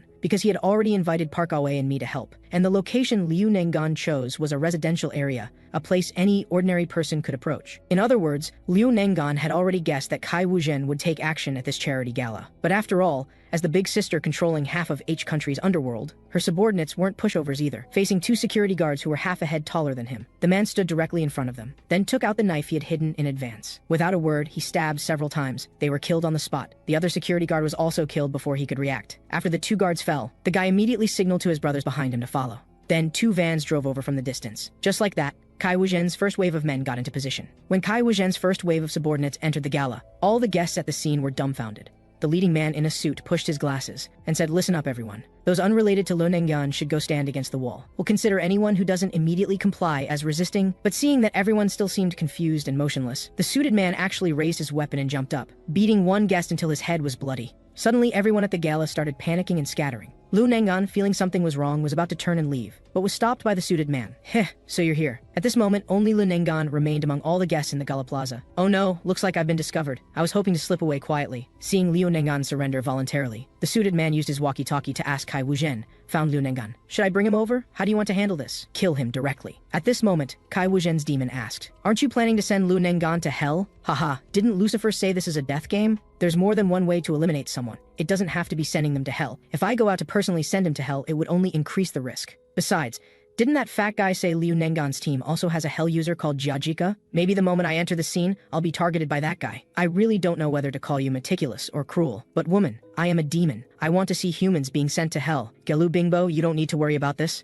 As long as this death game ends, including those organization members who stood by and watched when my legs were cut, I'll send a whole bunch of people to hell. Meanwhile, Park Aoe and I were crouched against the wall, waiting for an opportunity. Although we wanted to help Liu Nengan, there were simply too many opponents. A dozen people couldn't possibly be sent to hell all at once. But given Liu Nengan's way of doing things, how could he not have prepared a backup plan? I heard him say in a low voice to everyone. The actors seemed to have all entered the stage. So let's begin. Then he snapped his fingers. Begin what? Liu Nengan, have you gone crazy? However, just as the man finished speaking, several guests who had been crouching against the wall suddenly turned around with weapons. It turned out they were all bodyguards Liu Nengan had planted in advance just in case. The situation was suddenly reversed. Liu Nengan's people surrounded all of Kai Wuzhen's subordinates. This black and white war erupted instantly. The suited man who had been most aggressive was directly beaten into a fool with a club. Although Liu Nengan had temporarily taken the lead with this move, Kai Wuzhen wasn't brainless either. She immediately ordered groups 3 and 4 of her subordinates to enter. Just like that, 2 black cars responded to the call. Dozens of Kai Wuzhen's men joined the battle. Seeing this, Liu Nengan turned and walked into the villa behind him. On the other side, Kai Wuzhen decided to take direct action.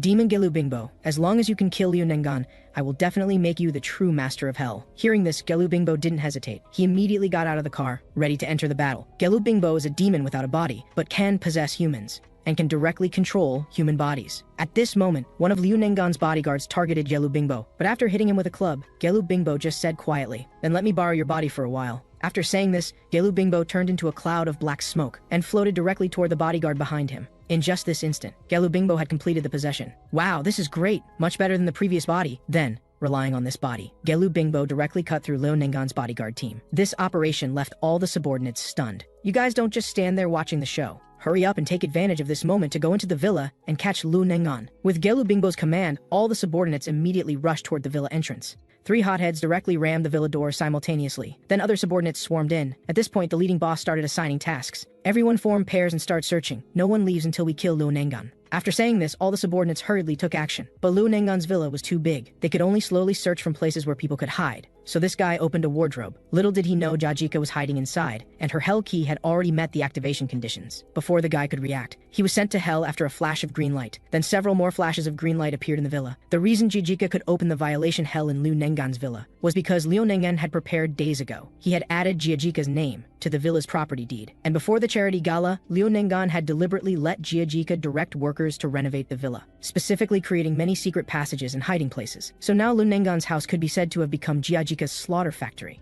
As long as she saw Kai Wuzhen's subordinates, she could directly open the violation hell. After noticing that her subordinates were constantly losing contact, Kai Wuzhen finally realized something was wrong. She hurriedly ordered her subordinates still alive in the villa to retreat to the plaza. Just like that, the situation temporarily reached a stalemate. Because now not only was Kai Wuzhen afraid to make a move, Liu Nengan was the same. After all, from beginning to end, he had never seen Kai Wuzhen appear, so neither of them dared to act rashly. At this moment, the only people who could break this stalemate were Park Away and I. At this time, I reached into my pocket and took out the Bluetooth earpiece I had prepared in advance.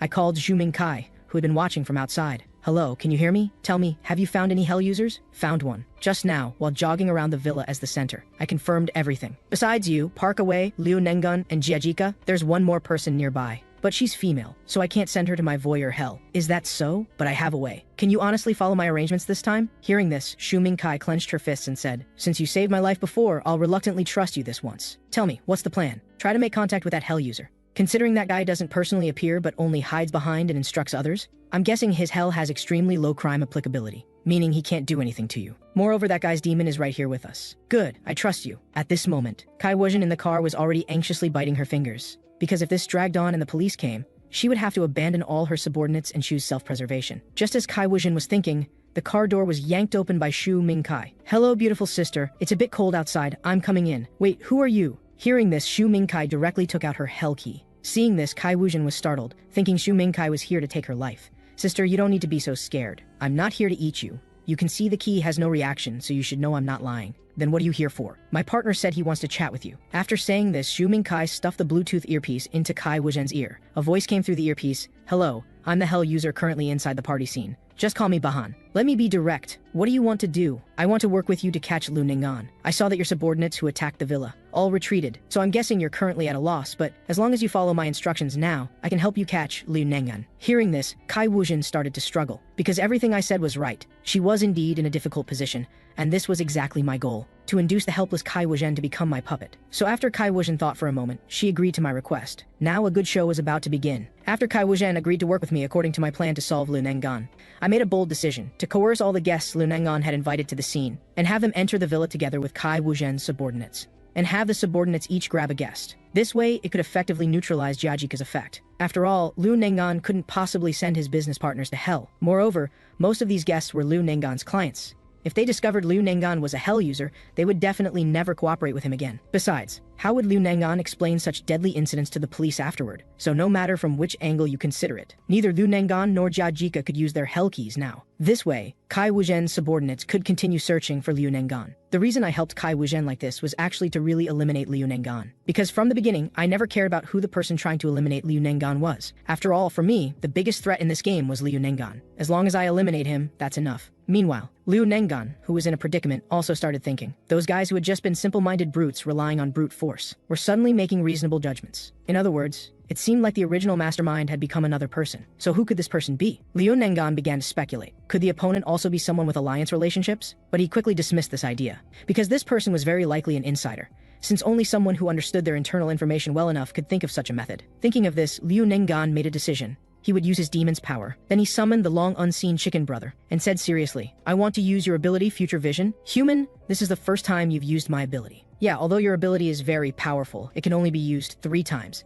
If not for the current emergency, how would I dare to waste it casually?" Then, Chicken Brother pointed his staff toward the ground. After the staff made a buzzing sound, a magic circle appeared on the ground. The next second, a brilliant white light exploded from the circle. Liu Nengan's eyes instantly turned white. This was Chicken Brother's Future Vision ability, which could present the events that would occur in the next hour as fragments in the user's mind. If Bahamut's ability was just sensing death approaching oneself, then Chicken Brother's Future Vision could let Hell users know exactly what would happen in the future. So Liu Nengan saw from the images that later, the door to the secret room he was in would be kicked open by subordinates. The person instructing all this was me, and in the end, he wouldn't even have time to activate his Hell Key before being stabbed in the arm with a knife. At the same time, the Hell Key would be snatched away by me. Then he would be stabbed multiple times by subordinates, until he died miserably in this secret room. After seeing all this, Liu Nengan was already furious. He wanted to tear me apart face to face. So Liu Nengan immediately ordered Jiajika to stop worrying about the guests and send me to hell right now. But Jiajika said this wouldn't work, because I was specifically invited by Liu Nengan to help, so I didn't count as an intruder. At this moment, Liu Nengan was confused. He couldn't figure out from which step I had started calculating against him. Even less could he figure out from which step he had fallen into my trap. But actually, my plan wasn't that detailed at all. It was just because I had reliable teammates. Without the help of Park Away and Shuming Kai, I couldn't have pushed Liu Nengan to this point. At this moment, the furious Liu Nengan was already trembling with anger. He thought that since Jiajika couldn't send me to hell, he would personally take action to eliminate me. So he ordered Jiajika to stop considering the guests' feelings from now on and send all of Kai Wuzhen's subordinates to hell. Hearing that she could do bad things, Jiajika immediately became excited. She first had her demon Jin Ji disguise someone as Liu Nengan, then specifically had him run in front of the subordinates to create a false impression. Just like that, several simple-minded subordinates immediately chased after him. Then Genji led them to a corner of the villa. When the subordinates caught up, they discovered Jiajika was already holding up her Hell Key waiting for them, while Jiajika was attracting firepower. Liu Nengan also began to move. Chicken Brother was puzzled by Liu Nengan's rash decision to leave the secret room. Chicken Brother asked in confusion, "Liu Nengan, you should have a plan, right? If you do, tell me. I can't figure out why you want to go outside, because I want to eliminate that four-eyed brat. He's the first person who dared to play with me like this. So how do you plan to do it?" Hearing this, Liu Nengan took out his Hell Key and explained, "Don't you understand? Chicken Brother, I have the ability to foresee the future, but that guy can't. In other words, that guy is very incompetent. And don't question my actions anymore, Chicken Brother, because that makes you seem incompetent too." But the reason Liu Nengan suddenly became so irrational was actually due to his inferiority complex. He really hated when others got ahead of him. This goes back to Liu Nengan's childhood. Growing up with his grandmother, he had a dream of becoming a boss and making lots and lots of money, because he wanted to pay off his father's debts so his father wouldn't have to keep hiding from creditors. When his grandmother heard that Liu Nengan wanted to make money for this purpose, she patted Liu Nengan's head and said, "Silly child, besides money and fame, there are things more valuable than those in this world.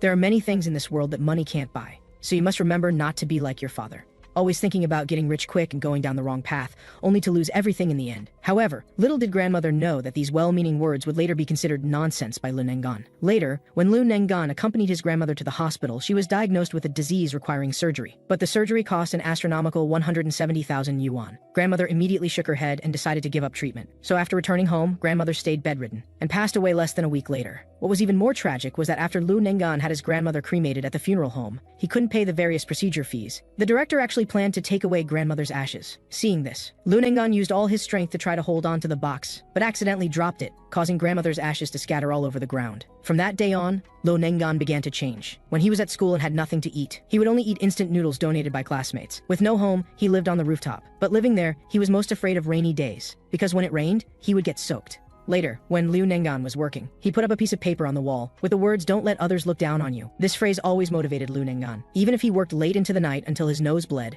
he wouldn't stop. He worked very hard to climb up. Until he finally reached his current position through effort, Liu Nengan became cold-blooded again.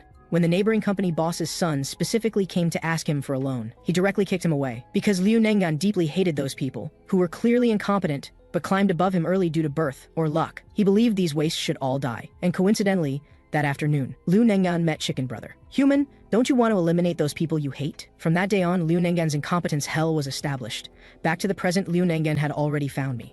As soon as he saw me, he cursed. "You little bastard, how dare you play with me? Today, I must make you pay a huge price for this." The reason he was so confident he could 100% eliminate me was because he had two certainties. First, Liu Nenggan was very certain I had no way to send him to hell, because he believed my hell had extremely low crime applicability. Whether it was the previous Jiajika strategy, or when I coincidentally met him at the hospital, or even during this charity gala. In all these situations where I could lose my life at any moment, I had never once used my hell key. So in Liu Nenggan's view, my hell's crime was trash among trash. The second certainty was that Liu Nenggan believed I'd already committed his crime of incompetence, because I had recklessly taken action without knowing his abilities, and challenged him who could make reasonable judgments in any situation. So now, in Liu Nenggan's mind, I was nothing but a self-righteous waste. However, when Liu Nenggan pointed his hell key at me, nothing happened. The air seemed to freeze at this moment. What's going on? Why isn't the key reacting? Chicken brother, why is this? That guy is clearly going to incite others to eliminate me in the future. And I, who saw through that guy's plan in advance, am more capable, aren't I? That guy is clearly very incompetent. Hearing this, Chicken brother fell silent. He didn't know how to explain to Liu Nenggan. At this moment, mocking laughter came from behind Liu Nenggan. Haha. Liu Nenggan, did you see the future? This ability is indeed very powerful. But when you approached me, I didn't sense the aura of death. That means I won't die by your hand. You know, whether someone is guilty depends on human behavior. But just imagining eliminating someone once constitutes a crime of harm. Moreover, the events that were supposed to happen in the future have now been reversed by you, so I cannot constitute a crime. Besides, even if you saw that I would commit crimes, you have already turned those things into events that won't happen. Liu Nenggan, it seems you've never properly used the demon's power.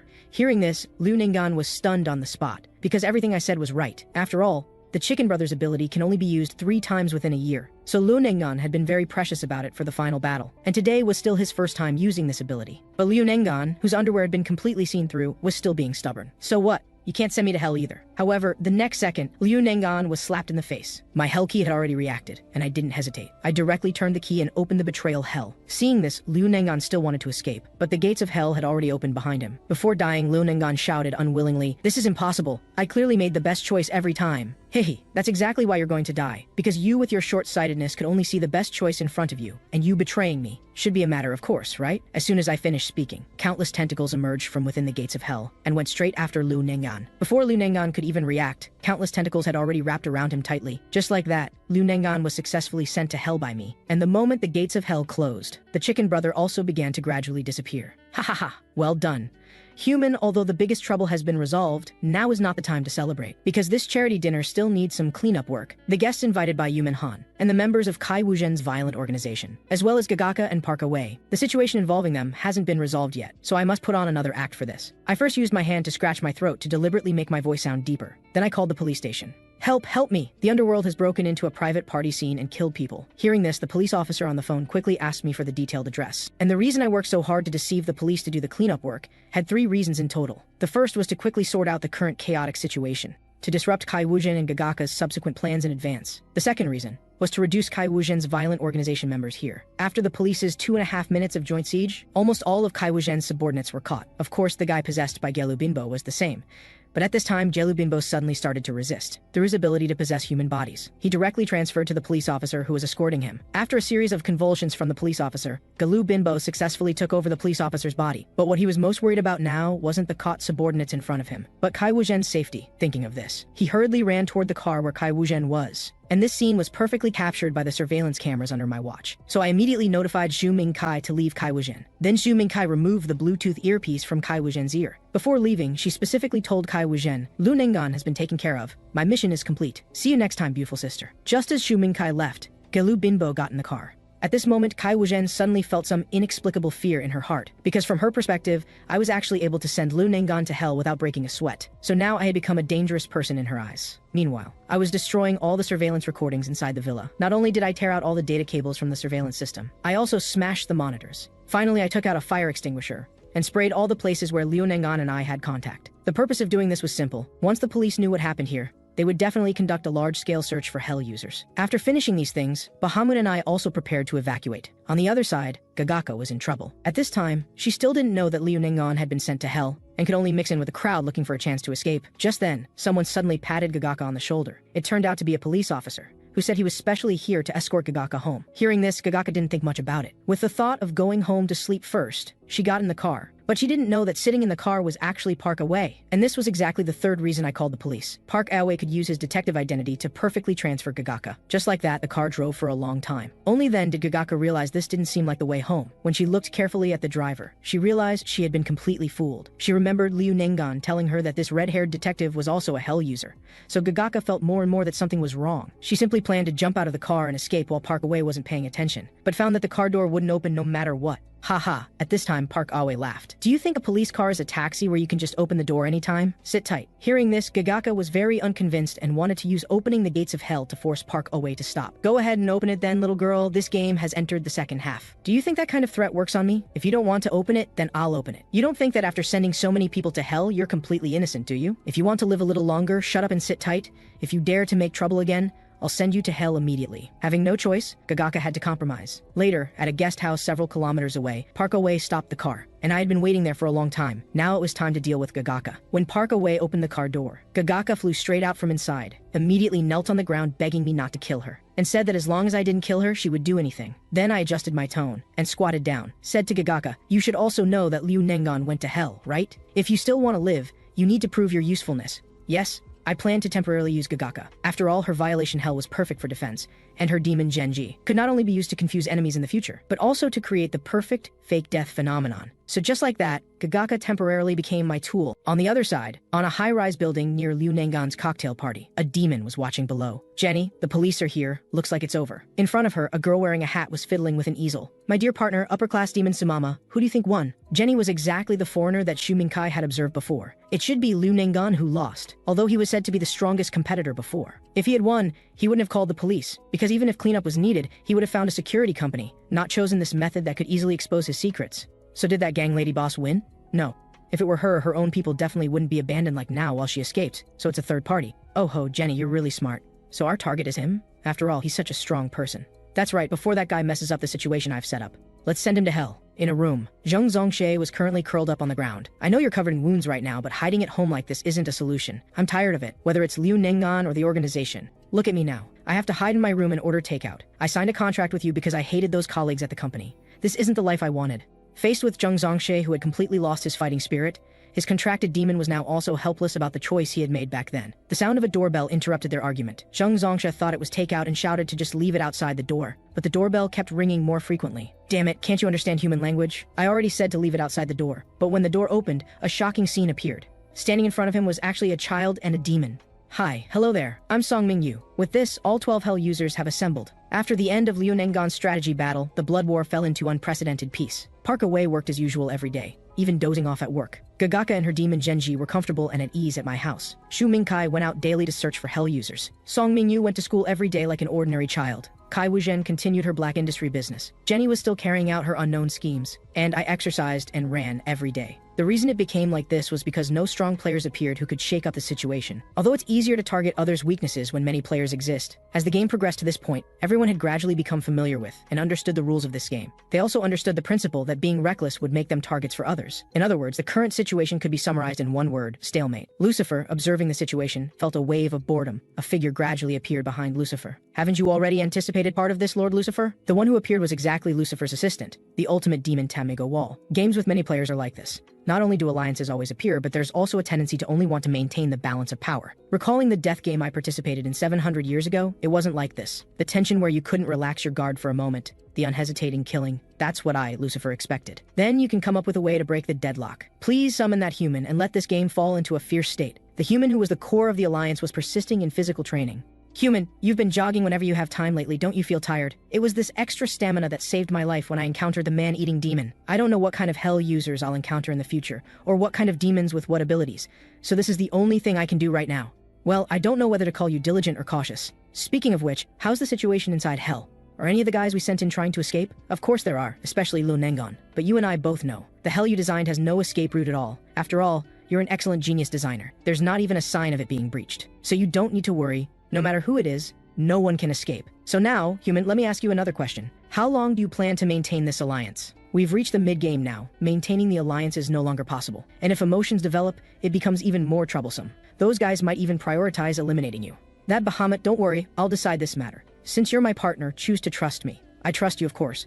But don't let me disappear because of your human emotions. Just as the two were looking only at each other, wisps of smoke suddenly appeared beside them. Both looked over simultaneously. A demon wearing a top hat, dressed in a suit, and wearing a crow mask appeared before them. It was Tamigo Wall. Hello, Supreme Demon, Bahamut, and Human. Tamigo Wall, what are you doing here? I'm here to inform you of something. Lord Lucifer wants to see you. After saying this, Tamigo Wall waved his hand. A purple magic circle instantly appeared under my and Bahamut's feet. Before we could react, we had already been teleported in front of Lucifer. Seeing this, Bahamut immediately knelt down. Lucifer said seriously, "The human you chose is really excellent, actually uniting 4 hell users together. Lord Lucifer, you flatter me. I'm not praising you. You actually turned the Death Passion game into a team game, so I must give you a small punishment." Lucifer snapped his fingers. "Within 1 week, you must eliminate either Zhu Mingkai or Park Away." Faced with such a demand, I rose up and loudly questioned why Lucifer made such an unreasonable request. Organizing an alliance clearly didn't violate the rules, but now because of one sentence from you, everything is instantly overturned. Seeing his partner's appearance, Bahamut quickly spoke up. "Watch your words, human. Before you stands Lucifer, who holds the highest power in hell. I'll say it again, I didn't violate the rules. You're clearly changing your mind. I have no reason to comply. Little guy, you're really reckless. Human who made a contract with Bahamut, you're right. It's just because of being fickle. Even this game is a product of my fickleness. Just for fun. In other words, if you don't comply, I might change my mind again and find another human to team up with Bahamut to complete the Blood War." Lucifer's words made me sober up. The opponent was the strongest demon. The Blood War rules could be changed at will. Also, what you should be struggling with now isn't whether to eliminate the alliance, but considering which of the two to eliminate, go back and think about it carefully. That's all I have to say to you, and Bahamut, don't let this game continue to be so boring. Then a magic circle lit up under both of them. In an instant, they were teleported back to reality. Just as I steadied myself, I felt a sharp pain in my arm. Rolling up my sleeve, I found a countdown had clearly appeared on my arm. How ruthless, this means I can't exceed the time limit. Human, things have become troublesome. When we see the timer, it means this matter is non-negotiable. On the way home, I fell into deep thought. He knew that when this game ended, he would need to eliminate Zhu Mingkai and Park Away, but he knew deeply that it was definitely not now. Right now, whether from rational analysis or emotional analysis, eliminating either Zhu Mingkai or Park Away was not my style. How could I achieve the best choice? Bahamut, I have a question I want to ask you. Are you asking which of Zhu Mingkai and Park Sangsi has more important abilities? No, it's not that kind of question. What I want to ask is about demons, specifically about Lucifer. How did he become the most powerful being in hell? Or to put it another way, is there any way for you to also hold great power? Actually, Lucifer was originally just an upper-class demon like me. He wasn't the supreme being from the beginning. Until one day, he made a contract with a human named Dante. Just like you and me now, they created hell together. The hell he wanted was the strongest hell. After that, they created the Misfortune Hell, which was a masterpiece. No hell had ever had so many human wails and laments. To this day, there's no hell more excellent than this one, whether in structure, versatility, or practicality. And the level of hell represents the status of demons, and he became the being with the greatest authority in hell through this. Bahamut, let me interrupt. What happened to that human Dante in the end? I heard that as a reward, he gained eternal life, so that means Dante is the original hell user, and might still be alive now. Theoretically, yes. So, what would happen to Lucifer if I sent Dante to hell? If the human who made a contract with Lucifer goes to hell, Lucifer would perish. Wait, don't be impulsive. What I said is theoretical. This has never been practiced, and for Lucifer who holds great power, it's not that simple. I think it's better to consider who to eliminate and then continue the game to become the final winner. That way your survival rate would be higher. Human. No, Bahamut. You're not seeing the problem clearly now. What if Lucifer changes his mind again? I trusted his rules to play the game. But he added conditions because of me. In this situation, I've already become a thorn in his side. He definitely won't let me be the last person standing. Hearing my reasoning, Bahamut also calmly thought about the problem. Indeed, he used his status to pressure the demons in the organization to launch the Blood War. And he also blatantly restrained my contractor, so he might really change the rules again arbitrarily in the future. Alright then, human. Are you planning to overthrow hell? Of course, after all, only with success is the survival rate 100%. Bahamut, to achieve our goal, I still have a few details I need to ask you. First, is Lucifer really omniscient and omnipotent? Of course, after all, he's the one with real power in hell. No, I mean, when he's not in hell, or rather, can he use the same power as in hell when he's in the human world? For example, directly eliminating me, or using external force to paralyze me and such. This question is really hard to say. Theoretically, demons cannot interfere with human life. It's precisely because of this reason that methods like possession, equipment, and parasitism exist. And the reason Lucifer can threaten you in hell is because that's his home turf. In hell, he is an omniscient and omnipotent being. Wait. I remember you said you were going to crush my soul back then. Don't take that to heart, that was just bluffing. It was to make hell's completion rate higher. And to motivate you? Hey, don't look at me like I'm a big liar. Don't dwell on such small things. Alright, then I'll ask the second question. I just saw Lucifer monitoring us. Can he hear our voices? That should be impossible. As Bahamut exhaled a thick puff of smoke. The reason Lucifer can see through the entire game situation should be because of this. A winged eyeball demon gradually appeared in the air. This thing is a low-level demon related to Sadius, called SCI. Lucifer links with its ability to achieve remote shared vision but cannot hear sounds. If he could hear sounds, he would have called me away from the beginning when you said you wanted to overthrow. With this, I obtained fairly important intelligence. Lucifer cannot directly deal with me, as long as I avoid being pulled into hell by magic circles, and the opponent can only see me. So, as long as we pretend to continue the game while secretly making battle plans, we won't be discovered. Then we can plan properly next. As long as several of us can cooperate together, bringing down Lucifer is also possible. The people I invited gathered at my house. Shu Mingkai and Park Away thought it was to celebrate successfully dealing with Liu Ningan, and even brought fried chicken. But Gagaka was one step ahead, and went forward to take the fried chicken. Seeing Gagaka appear, Shu Mingkai reproached me with slight dissatisfaction for not discussing before bringing her into the alliance. I didn't explain much about this, but said there were many things to tell everyone next. How to convince people fastest. That's by telling the truth. I'll say a lot next. After I finish everything, you can ask me questions, but don't interrupt me halfway. If we don't reach a conclusion today, we won't have time to discuss it later. Hearing this, Shu Mingkai thought I was being mysterious, and was about to speak when Park Away covered her mouth. He must have his reasons for saying this. Let's just quietly let him finish. With this, I finally came clean. He confessed his true crime, and what method he used to send Lun Ningan to hell, and rescued Gagaka, and how Lucifer changed his mind. That's all I have to say. I've told you everything clearly. At this moment, I also felt a bit of relief from telling the truth, so now you can ask questions. Then the next second, I was actually punched and knocked to the ground. My glasses flew 2 meters away. The one who punched me was Shu Mingkai. Questions? You still dare to let me ask questions? So you bastard didn't say a single true word in everything you told me before. So you, this little anchor, are the real violator of hell. Right, that's correct, sister. And Otaku, your real crime is betrayal. Betrayal? You're shameless about betrayal, you're just a traitor, and betrayal. Looking at Shu Mingkai's continuous output, Gagaka asked if she should stop it. The damage output doesn't look low. Stop it. Why are you pulling me? Stop hitting, it won't solve anything. Park Away, don't you feel wronged? He actually used us like that. I trusted him and risked my life to gather intelligence for him because he saved me, but it was all lies. But he did save you from the man-eating demon. No matter what his intentions were, he risked his own life to save you. And now he's calling us to discuss because he doesn't want us to die because of Lucifer's change of heart. For me, the simplest way to survive isn't to tell the truth, but to decide to eliminate one of us and then choose to betray. Me, why are you doing this? What benefit can you get? I want to save everyone. You and the others I sent to hell are different, you can survive. I want to send Lucifer's contractor, that damn Dante, to hell. Then end the death game, and we must all survive. With this, Shu Mingkai and Park Away once again showed the trusting smiles of companions. And little anchor Gagaka also asked, does that include me too? Of course we're allies. Before talking about Dante, I need to clarify 2 issues first. First, we're still in the death game. Even if we make a perfect plan and luckily find Dante, if we're eliminated by other hell users before executing the plan, we're still out. Lucifer monitors us whenever he has time. Apart from participating in the game, we can't make any ostentatious moves, meaning we can't take actions related to the overthrow plan. Wait, if we don't take any action, what can we do?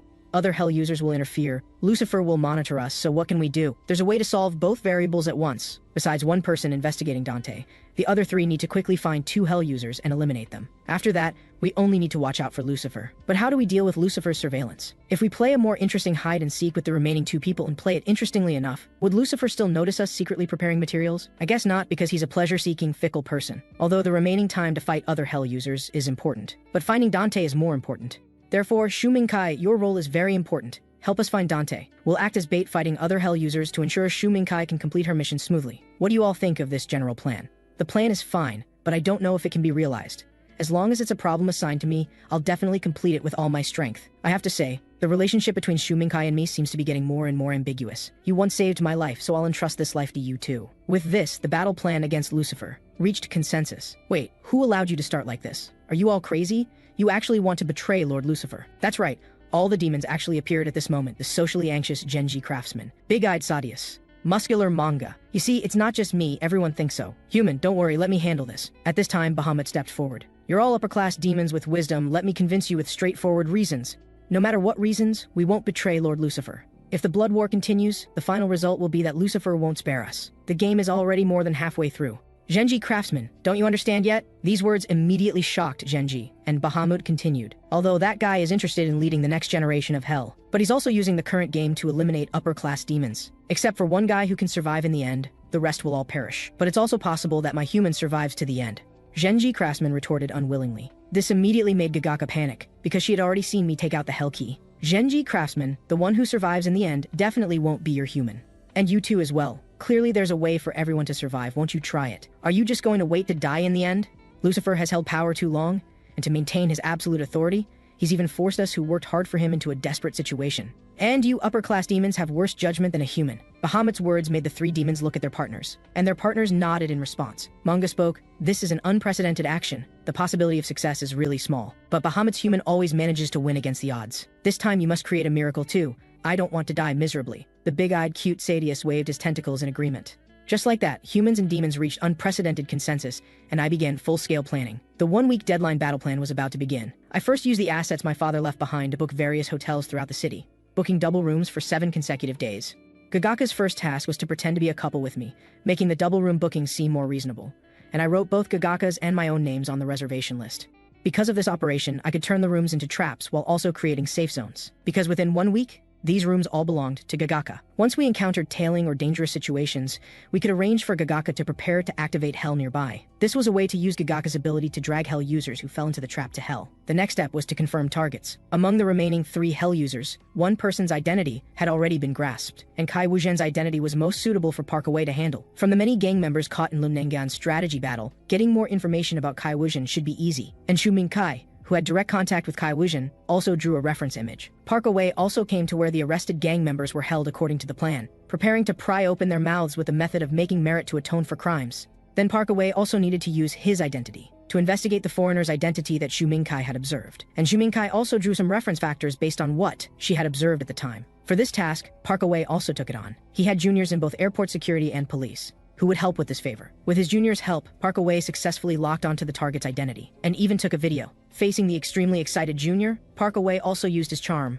promising to treat her to drinks next time. Just like that, I grasped the movements and locations of all, but one of the opposing Hell users. As for the task of investigating Dante, it was completed by Shu Mingkai. To let Shu Mingkai complete her work better, I rented the best and safest room for her, so she could investigate freely. After doing all this, my seemingly relaxed face also held unease. Actually, I didn't know if I could complete this confrontation either. But to ensure we all survive together, I must win. On the other side, other Hell users were also making their own plans, like Det Hell's Kai Wuzhen, who received a phone call at this time. The caller was her demon Gelu Binbo. "I've climbed to the position you mentioned. Kai Wuzhen, I'm now the chief of the Western Police Station." The possession ability sounds very powerful, but Kai Wuzhen didn't have the right to use this ability. Not because she lacked ability, but because she considered the deeper consequences. The social aftermath that would result from using this ability extensively. When the Blood War ends, there will definitely be lingering problems, because Gelu Binbo's ability only occupies the body, but cannot control thoughts. This easily leads to exposure in a short time. The reason Kai Wuzhen now had Gelu Binbo use possession to quickly rise in position was because most of her organization's strong members had been lost, and she had no good protection, making it impossible to ensure her survival to the end. And Gelu Binbo, who rose through possession, also couldn't maintain this long term. So she needed Gelu Binbo to use his current identity to quickly find information about other Hell users. Besides this purpose, there was another, to find a suitable charge to put herself in jail. That's right, Kai Wuzhen not only used this ability to search for Hell users, but also found herself a safe hiding place that could be constantly monitored by police, and ordinary people couldn't easily enter. In Kai Wuzhen's eyes, only Parkaway and police could access this place. Even that guy with tracking abilities, Bahan, had no way to come in and catch her. Next, she just needed to wait for Gelu Binbo to find Hell users in his capacity as chief and track them. This was Kai Wuzhen's current plan, and everything was indeed as she expected. Gelu Binbo used his current identity to call a meeting, ordering his subordinates to stop all current work and focus entirely on investigating missing person cases. For the objections raised by the officers below, he completely suppressed them with his authority. Although the subordinates felt the chief's orders were incredible, they didn't dare to object. After all, in their eyes, since the chief even said he would take responsibility if problems arose, there was no reason not to execute the orders. Actually, Gelu Binbo also knew this disguise could last at most a week. It must be said this was indeed a perfect plan. Kai Wuzhen herself was in a fortress that couldn't be entered at will. Gelu Binbo mobilized all the manpower of the Western Police Station to search for Hell users. It was simply the strongest combination of spear and shield. But any plan has variables. This variable might turn a perfect plan into a perfect trap. At this moment, an unexpected turn occurred. "Hey, why is the Western Police Station suddenly interested in missing person cases? My supervisor asked me to bring the files when I came out on field duty." "Thanks, I don't know why either. But right now, all the Western Division's manpower is investigating missing person cases." "Well, since I've brought the stuff, I'll head out first. Remember to treat me to dinner." Just as the detective turned to leave, a figure suddenly startled him. In a solitary cell, a woman was calmly reading a book. This woman's appearance was identical to the portrait Shu Mingkai had given him. When she looked up, the detective quickly averted his gaze. "Senior, who's that woman locked up alone?" "She was arrested for violating financial laws, and we were specifically told to give her special attention." "Special attention? Who gave that order?" "From above, our boss." "Do you know this woman?" "No, I was just curious seeing a lone woman locked up by herself." "I'll go now. I'll come back for the files later." After leaving, the detective hurriedly called me. "Yan Xingji, you might not believe this. It might even sound ridiculous, but we caught her." Caught what? The fool who got the gangs to protect her, of course. That hell user is now locked up in detention. Isn't that magical? That evening at the Western Police Station, the officer on duty was dozing off. Suddenly someone poked him awake. That's right, it was Parkaway and me. Senior, I'm out on surveillance duty, and I brought the files I forgot to take during the day. Let's go, let's get some fresh air outside. Have a smoke. He's a newcomer to our department, let him help you watch for a while. There's a suspect. Help keep a good watch. Just like that, Parkaway successfully led the Western police officer away. At this moment, Kai Wujin didn't know danger was approaching. She only felt that the light she was reading by was suddenly blocked by something. Looking up, she saw a man wearing a hat staring at her. He said, "Do you think you're very clever?" This was indeed a good plan, using demonic abilities to control public authority, then hiding herself in a detention center where other hell users couldn't easily reach. But you're not good at calculating variables, and in the end, you handed victory to others. At this point, Kai Wujin once again recalled the fear of being dominated by Bahan. "Hello, I'm Bahan, the one who called you before." Facing this person who easily manipulated her and eliminated Lu Nengan, whom she once considered a formidable enemy. In what should have been the safest place, what could she possibly do? Acting separately from Galubinbo, she now had no ability to resist. Facing Yan Shengji, who had activated the Hell Key, rather than being dragged into hell, she'd rather end it herself. Actually, I never expected Kai Wujin to be caught this way.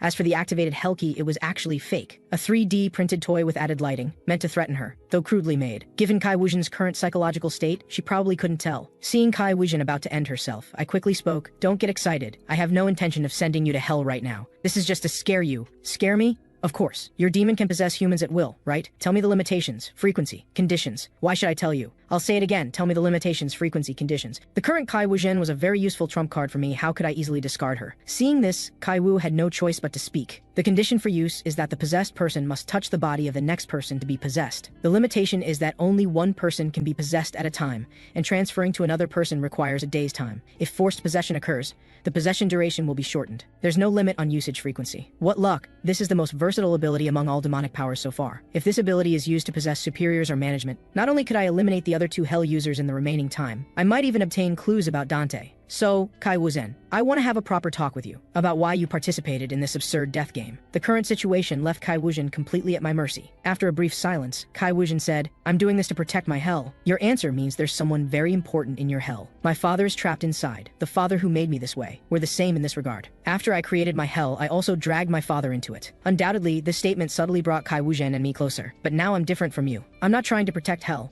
I have someone I want to protect. I don't want to walk the path of hurting everyone. I won't hurt everyone. Don't be ridiculous. This game never had a win-win ending from the start. Only one person will survive in the end. That might have been true originally. But now, what if I told you I have a way to end the game? Or that I have a method to keep everyone's hell intact while completely ending the game? If that's the case, would you accept my proposal? Does such a method really exist? At this point, I explained to Kai Wuzhen my additionally developed mini-game of capturing Dante within the current blood battle. Listening to my explanation, Kai Wuzhen understood that while the plan sounded feasible, executing it would be extremely difficult. Can you guarantee it will succeed? What happens if it fails? If it fails, of course we all go to hell together. Don't say such absurd things here when you're not even sure of success. Whether it succeeds or not, if you refuse now, you'll be dragged to hell immediately. And if during our alliance you betray me or don't give your full effort, I'll send you to hell anytime. Miss Kai Wuzhen, you're a smart girl. I think you'll make the right choice. The current situation might seem like a confrontation, but it's actually a one-sided crushing defeat, or more like a final conversation with a death row inmate. Does Kai Wuzhen have any way to escape? The answer is obviously no. All Kai Wuzhen can do is surrender. Later, we returned to the police station. With one eye contact between me and Parkaway, the detective knew everything had succeeded. The two left the Western police station.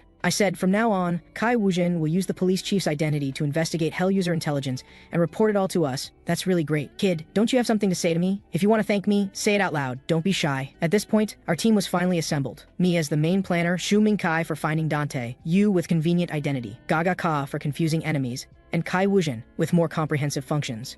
To avoid being discovered by Lucifer, I only took Kai Wuzhen's phone number for remote control to reduce risk. Next was to let Gelubinbo continue investigating hell users in his current identity. After forming the alliance, Kai Wuzhen also left the now meaningless police station, and Gelubinbo issued an arrest warrant for Jenny on my orders. The charge was smuggling prohibited drugs. Especially in recent years, the crackdown on this area has intensified while social impact continues to rise. Drug dealers have undoubtedly become a hot topic. And now it's even linked to foreigners, becoming a case of foreigners smuggling prohibited drugs into the country. How terrifying would such rumors become? This charge directly caught the attention of some high-level officials, further enhancing the threat level of the charge. As a former detective, How could such a serious problem occur during my tenure? Contact the chiefs of each branch, tell them to use any means necessary to apprehend the suspect as quickly as possible. That's right, not only did the entire Western Police Station mobilize, but all departments suspended their current cases to focus solely on capturing Jenny. The current situation is whichever department catches her first becomes the favorite in the leadership's eyes. Against this backdrop, at least 100 detectives were dispatched to search for Jenny. Bank card transaction records, hotel check-in records, every move of hers was comprehensively tracked. The foreigner has been located, about to enter the hotel. Foreigner, your current situation can be described in one phrase, like a turtle in a jar, following the text message reply. On the other side,